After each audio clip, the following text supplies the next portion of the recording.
So this is Eldrazi Tron. This is a deck that actually hasn't been in Modern for that long, even though it's a very good deck. We used to see more of the bigger Tron decks that would still play, of course, the Tron pieces, but would not have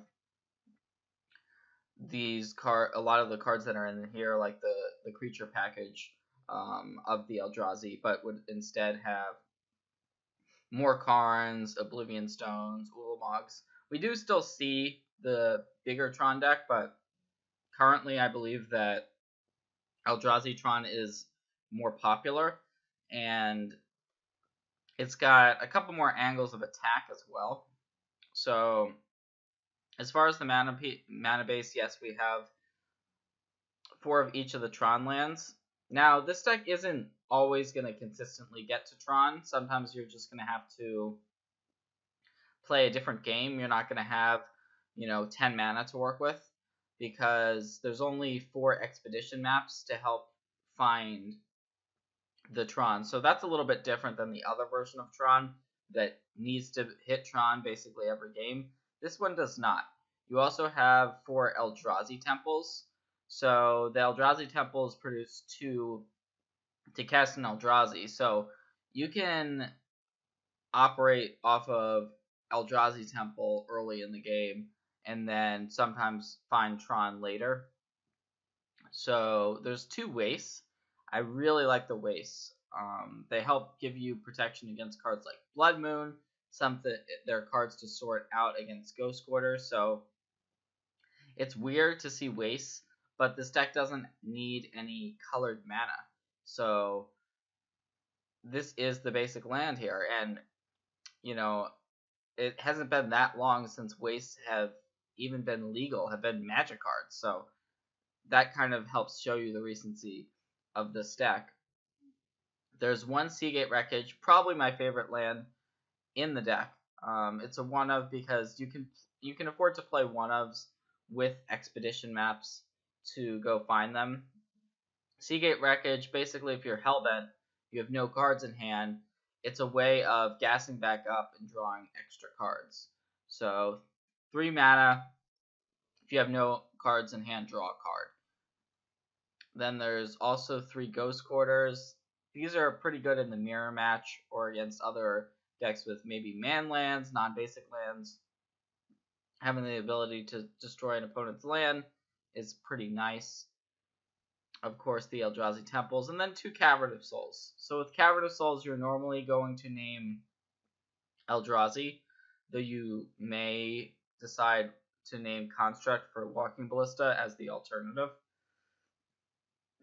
And so with Cavern, they're going to be very good against decks with a lot of counter spells, of course. And if all of your Eldrazi are uncounterable, it's really hard for a lot of the control decks to keep up with all the threats that you're presenting. So Expedition Map, one of the most important cards in the deck. You're going to keep a lot of hands that involve Expedition Map and 2 lands. Then you've got some cantrip action with Relic of Progenitus. Relic of Progenitus it's just a good versatile card against a lot of the metagame. Eldrazi Tron doesn't need to use its own graveyard, so disrupting what the opponent may be doing, whether it be Delve Shenanigans, comboing off with, say, Goryo's Vengeance, or storming with Past in Flames. You never know what it may be. Even just disrupting a Tarmogoyf is good. So Relic of Progenitus, a versatile card, and also cantrip, so you can just sacrifice it, cash it in, draw a card. Then there's also Mind Stone as a mana accelerator and a cantrip as well. 2 Dismember, so this is kind of the removal spell that doesn't require mana of Magic, really. It's just 1 mana and 4 life. That's really what it reads. So it gives a creature -5. Then we start with the Eldrazi at Mana Reshaper, so we can play this as early as turn 2 if we have an Eldrazi Temple. 4 Thought Knot. This is the classic Eldrazi creature / disruptive card. Being able to look at the opponent's hand and exile a card is just really strong in this format, and probably the most important of all of the Eldrazi creatures. For Reality Smasher, the haste trampling 5/5 that is tough to deal with, and then we're going all the way up to Endbringer. There's 2 copies, so it's not the most important Eldrazi, but it's another creature that your opponent has to answer, and it can ping your opponent, it can cause creatures to not attack or block, and it can also draw cards. So you can activate it, then it untaps during your opponent's upkeep, you can activate it again. Some spells here. All is Dust, one of my favorite spells in the deck, and the reason being is it's actually an Eldrazi card. So it can be cheaper when you have Eldrazi Temple in play. And that is pretty important.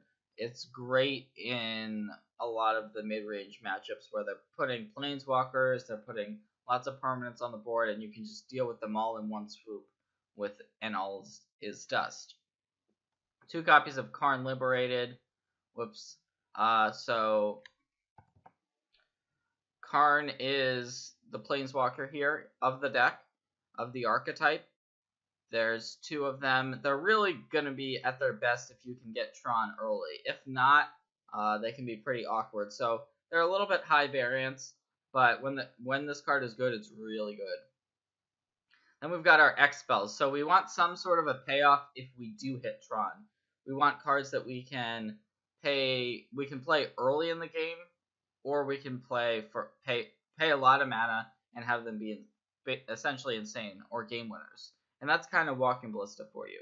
So you can play it on 2, 1/1, maybe shoot a 1 toughness creature. Sure, that's fine. But then once you have Tron, it's just an insane draw later in the game. If you're able to play it, pay 5, make it a 5/5 when it comes into play with 5 counters on it. That's really good.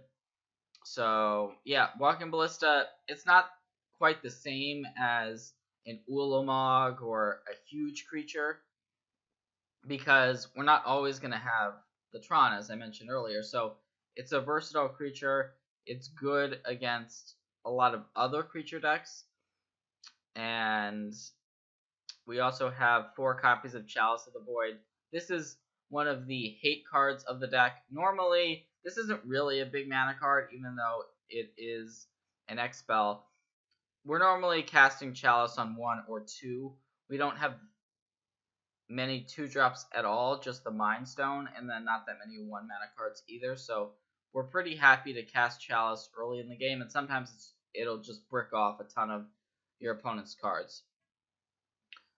The sideboard, we've got more Relic of Progenitus here for those graveyard decks. And we've also got some other graveyard cards. And these will all come in against the decks that they're good in. Like against Dredge, you want Grafdigger's Cage. But you also want Grafdigger's Cage if you're up against a Court of Calling or Collected Company deck. Similarly, Surgical is good against graveyard decks. It's also decent against some of the combo decks of the format. Pithing Needle is a versatile answer card. Normally, you want it against Planeswalker decks primarily. Basilisk Collar is really good with Walking Ballista, so you can put it on Ballista, and then you can ping things with Death Touch. So just removing 1 counter from the Ballista and dealing 1 damage to one of the opponent's creature will kill it with a Basilisk Collar on it, and it's also good just on a big Eldrazi creature to gain some life. Warping Whale comes in surprisingly a lot of matchups. All 3 of the modes can be relevant. The make a 1/1 Eldrazi Scion. Just counter a sorcery of your opponent's or destroy a creature with 1 toughness or less. Then we've got Ratchet Bomb as a removal. This normally comes in against decks that are putting lots of early permanents into play. So if your opponent has lots of 1 mana or 2 mana cards, or if your opponent is presenting cards like Blood Moon or permanents that are tough to deal with, we want Ratchet Bomb. Even though it's not the quickest and most efficient answer. It's also good against tokens. If your opponent happens to be playing a token deck, you don't even need to charge it up. You can just blow it up to get rid of all your opponent's tokens. Then we've got Coil Engine. So this is typically seen in the bigger Eldrazi deck, or bigger Tron deck rather, but it's still good.